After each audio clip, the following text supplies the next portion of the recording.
څلور رازونه دي له هر چا یې پټوه پټې ساته هیڅ چاته یې په اړه مه وایه پوهېږې څه شی دي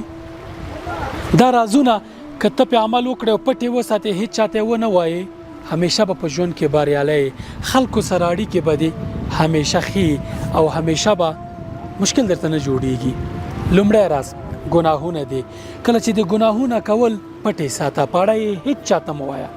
حتی نږدې ملګرو ته ځکه رسول الله صلی الله علیه وسلم وایي چې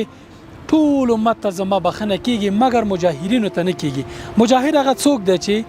شپې ګناه کوي سهار راځي ټول خلک خبرې ما خو بېګا دا ګناه کړې ده بل دا چې که ته یو ملګري ته ووایې چې ته پې ډېر ګران یې چې ما دغه ګناه کړې ده بله ورځ که ته ښه انسان هم شې هغه به تا ته په همغه سترګه ګوري په کومه سترګه چې هغه خبر شوی چې تا ګناه کړې ده یا تا ورته ویلي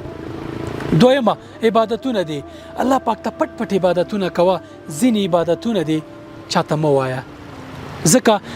کیدای شي نیت دې داسې وي چې انسانان درته وایي چې واه ته څومره ښه عابد یې څومره ښه پرهیزګار یې او دا ټولې نیکۍ دي په سین لاوشي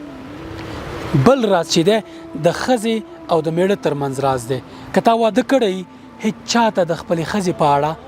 څه مه وایه ستا او د ښځې ترمنځ چې د کوم پټ رازونه دي دا هیڅ چاته مه وایه که ته خور او خاون لري د خاون په اړه د رازونه هیڅ ښځې ته مه وایه هیڅ چاته مه وایه څومره چې درته نږدې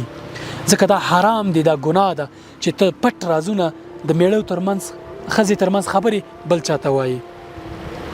او څلورمه خبره ده چې کله دې له چا سره خبرې کولې او هغه شاوخوا کتل چې څوک یې وانه نو دغه پټ ساته دا امانت دی ځکه هغه نه غواړي چې ته بل چاته وایي دا خو لا پرېږده چې ملګری تا ته